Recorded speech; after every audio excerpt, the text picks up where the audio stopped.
Leo tumekuja kusherekea mzee. At 83 years we are celebrating his life, and we know he has left a legacy. And even you, wherever you're seated, think about yourself. What are you doing to leave a legacy?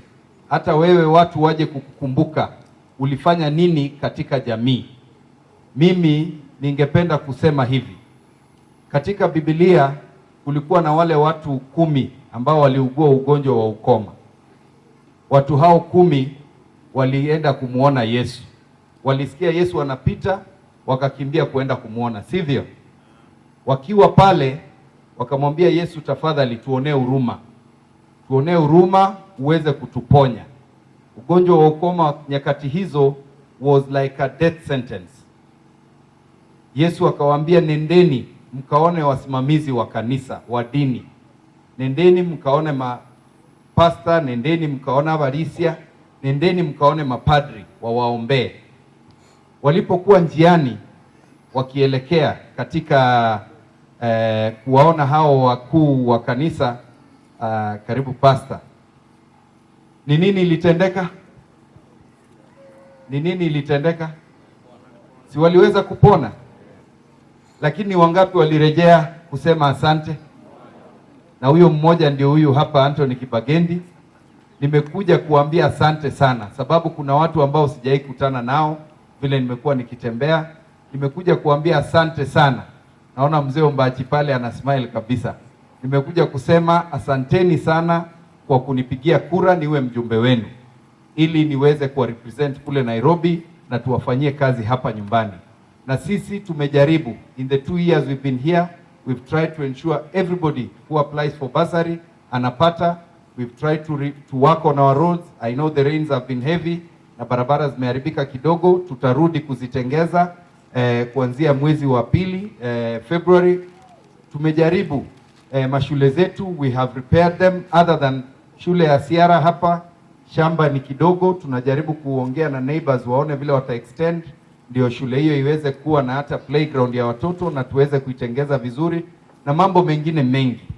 Kitu ya muhimu ambayo tunafanya ni representation kule Nairobi. Na sisi wakati mlitutuma, hamkututuma tuende kukua wafuasi wa William Ruto. Mlitutuma tuende kurepresent nyinyi. Na nyinyi ndio bosses wetu.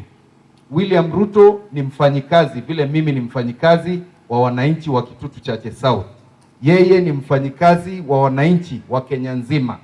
Lakini tunaona Dr. William Ruto ambaye ni rais wa nchi ameanza kutuona sisi kama his slaves, ambao he is overtaxing us. He is bringing various changes ambazo are not gradual, ili watu waweze kuelewa. Hivi majuzi ameleta mambo ya housing. Analazimisha payslip ya kila mtu imeisha. Jana hivi in the month of July this year ameanza kitu inaitwa SHA. Hiyo SHA inaumiza kila mtu. The benefits are inferior to what was in NHIF. Tukimuuliza anatuambia sisi ni wajinga, sisi hatuelewi. Akiulizwa mambo ya airport anasema nyinyi mnauliza mambo ya airport, hamjai kukanyaga kwa airport. Oine romora itotagete. Bononta etubwaterane. Gen Z walitusaidia in June. Na hata sasa hivi Gen Z wamemsukuma katika internet. Wamemfinya mpaka ameenda kutafuta Uhuru Kenyatta. Na sasa nawaomba sisi wote, the only way we can help transform this country, the only way we can have fair distribution of opportunities and resources to different parts of the country, ni sisi tuungane 2027 tutume huyo mtu nyumbani. Sivyo?